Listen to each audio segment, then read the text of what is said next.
Hello and welcome to the Daily Mill for Tuesday, the 18th of April 2023. Today was match day under the lights at the Den in Birmingham, TTKK. And yeah, we lost. What I would say is that you can't fault the players for their effort, for what they did. They tried, the gusto. They definitely put shift in, but that was excruciating to watch. That was so excruciating to watch. Just seeing us having chance after chance after chance, corner after corner after corner. We must have had like 10 corners and didn't get a sniff at any of them. Just so wasteful going forward for our chances. Not very clinical at all. And the way they scored with their dodgy goal, that was never going in until George Long touched it, nudged it towards goal. Just so frustrated. So Millwall suffered defeat at the Den. This is the match report from millwall.co.uk. Millwall defeated 1-0 by Birmingham City in the Skybet Championship on Tuesday night. Lucas scored the winner in South London to condemn the Lions to a loss. Gary Out made one change to his starting level for the visit of the Blues as Scott Malone replaced Murray Wallace.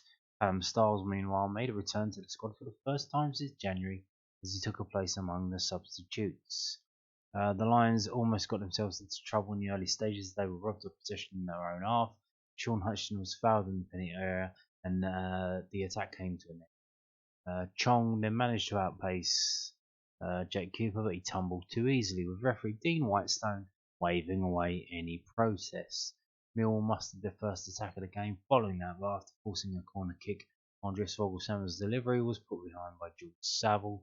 Oliver Burke then burst forward and passed two Birmingham defenders, but his cross was gathered by John Ruddy. Ruddy then had to race out of his goal to prevent Burke diving past him. Kevin Long had to head a dangerous Vogelsammer corner away from danger as the Lions began to take hold of proceedings.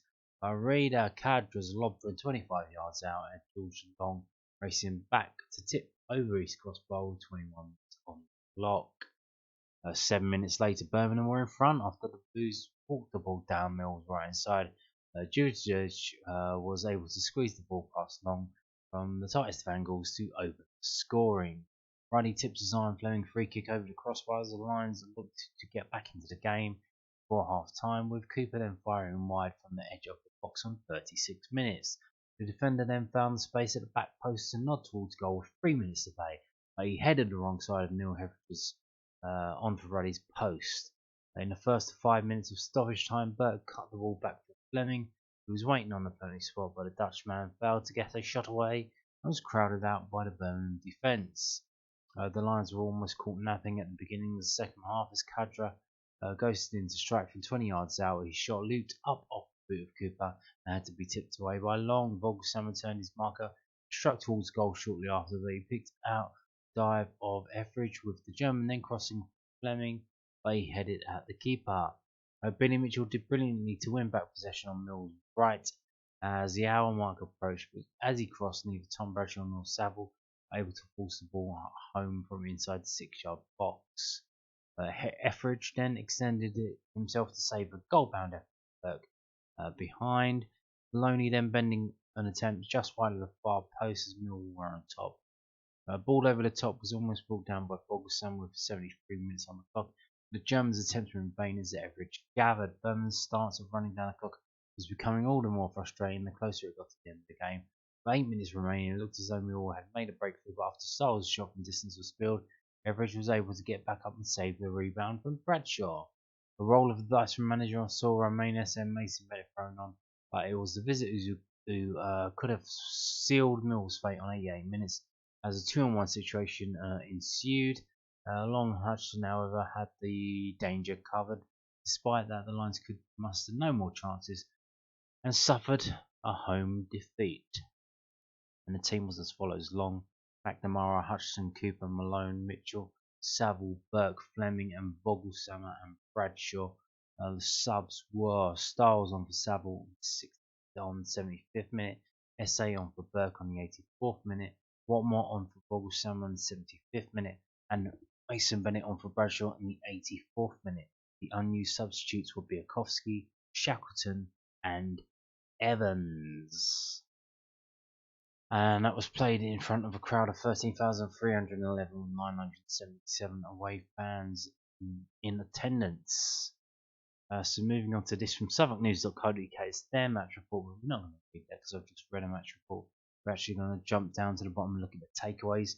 A bump in the road. Just when we all thought Millwall would turn the page in a 2-0 win against Preston North End, they returned to their old ways by failing to score at the Den. The game felt similar to their 1-0 defeat at home to Huddersfield Town last month. Birmingham scoring from one of their few chances. The Lions had far more, but are unable to capitalise. Was it wastefulness or just a lack of fortune? Probably a bit of both. Got to take your chances. Mill simply could not get the ball over the line this evening. The Lions registered more than 20 shots and had an XG 2.26, but they leave the dinner with another defeat at a crucial point in the season. If they do not make the playoffs this year, they will look back on this one as one of the games that cost them. Two vital returns. Amongst all the negatives, it was fantastic to see both Callum Styles and Mason Bennett back out on the pitch. While Bennett had featured for the under-21s in recent weeks, Styles' return came from nowhere, but for a welcome sight on a disappointing evening. They could certainly be vital members of the squad in the weeks to come. Well, someone has to be, don't they? Moving on to this from London News Online, it's Gary Ratt's post-match comments. Some of them. We haven't had enough players do the business in the final third. Lions boss gives verdict on another frustrating blank. Millwall manager Gary Ratt was once again left to rue a lack of end product in tonight's 1-0 loss to Birmingham City. The Lions have failed to score in 5 of the last 6 championship matches. Lucas 28 minutes finish from a tight angle. A telling deflection off the diving George Long by burning the ball into net settled the contest. Millwall had an XG of 2.38 compared to their opponent's 0.57. But replacement keeper Neil Heveridge, who came on for John Ruddy in the first half, made an instinctive reaction save to deny Tom Bradshaw a 16th goal of the season. Millwall had 21 attempts, 7 on target. Clearly on an evening like this, you've got to perform, and it probably took us 20 to 25 minutes to settle down, Ratt told Sky Sports. You can see what Birmingham were trying to do right from the start. They are sat in deep and made it very difficult to find space. We just played too many straight long balls. We need to show a little bit more composure on the ball. We conceded a very poor goal. If you watch it back, I don't think we should concede from a situation like that. When you go 1-0 down, it allows them to drop in even more, and it allows them to slow the game down. More importantly, that was one of my huge frustrations. They were entitled to do that. I've got no complaints with them at all. If you look at the substitutions, the goalkeeper taking time, I think their bench even kicked the ball away towards the end of the game. Nothing was done about it. If that happens, you allow the opposition to keep doing it. Second half, it was clear to see we were pretty dominant and created some very good chances. And it's just that last little bit. You've got to find those moments quality to turn game, particularly when you concede the first goal. I was really pleased with the second half, but I've been saying it all season. We've got to start taking chances. We've got 2 players on very, very good numbers, but we haven't got enough players who have done the business in the final third. It's made the next few games even more important. We've got to step up. The goalkeepers have made some good saves. We had the same here against Huddersfield. They had one moment and we had about 7% possession. We were completely dominant. We've done it ourselves sometimes. You can nick one and then sit in and ride it out and see what happens. You are then in the position where you can disrupt the game and take your time, frustrate the home fans and our team, stopping us getting that little bit of continuity when we needed it. We've got to go and score, simple as that.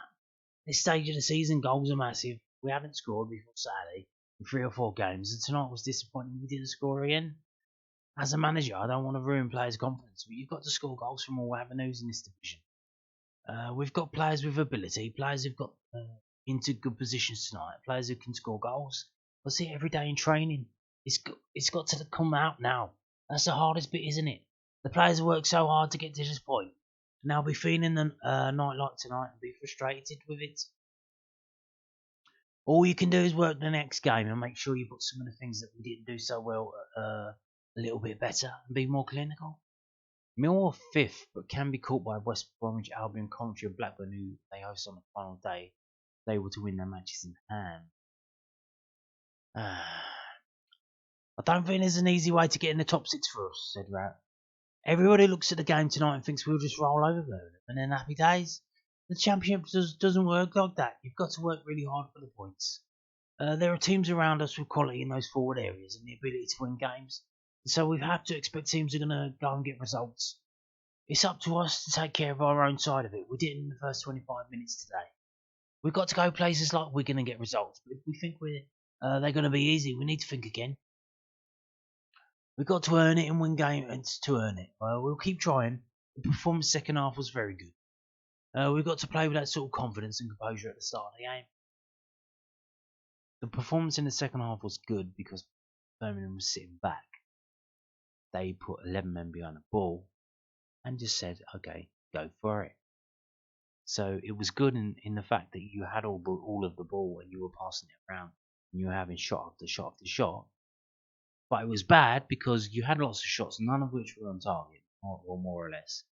And you didn't score. You didn't score. Like that's why you look better. Because Birmingham just said, oh, okay, go on then. Come at us, bro.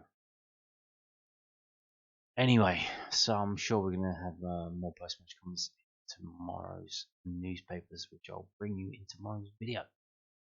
So here we go. These are the rest of the results. Obviously, there's games tomorrow now. Blackburn and Coventry are playing each other, which would be a touch. If they draw, that would be good. To have both drop 2 points.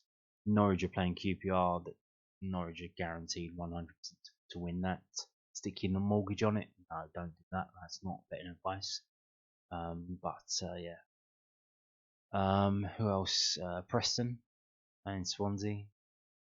And Luton playing Reading, although I'm sure Luton are way above us now, not really anything for us to concern ourselves about. So here we go. Yeah, Luton are third, covering us. Yeah, we're fifth. Blackburn have got 2 games in hand. The first one is tomorrow against Coventry. It could go all the way down to that game on the last day of the season against Blackburn. Oh my God, will it? It can't, can it? We've got Wigan and Blackpool before then. If we don't win those 2 games, I mean, so what have we got left? We've got 3 games left, right? We've got Wigan, we've got Blackpool, we've got Blackburn. So that's a possible 9 points, which is 74.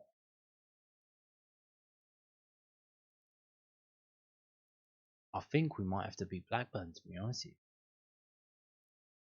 I mean, like, they've got a game in hand. So even if they got 2 games in hand, they got 4 games to play.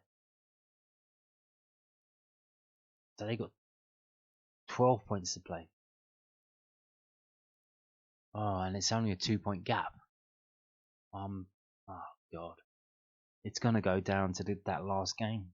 We're probably gonna have to win it to get back into the playoffs, I imagine. Oh dear. What the hell is going on? Yes, you can see we're 65th plus 8 goal difference. West Brom are in 6th, so all you people are mocking Jed Wallace. Well, you might have the last laugh. Yeah, and if you look here, it literally can more or less go all the way down to Watford. So you've got 1, 2, 3, 4, 5, 6, 7, 8 teams playing for 2 places. Holy shit, bro. What the fuck?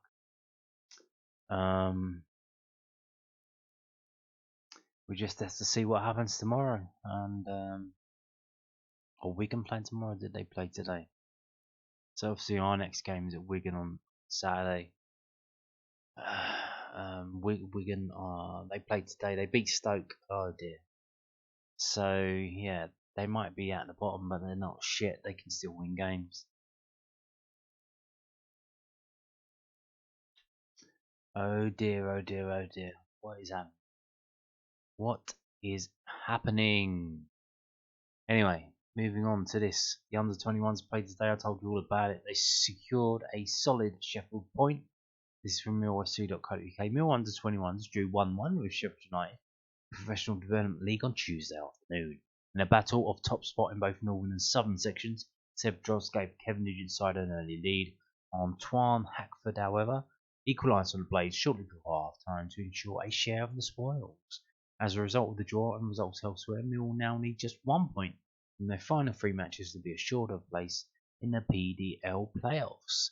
Next up for the Lions is a home game against Crewe Alexandra at the Den on Tuesday the 25th of April.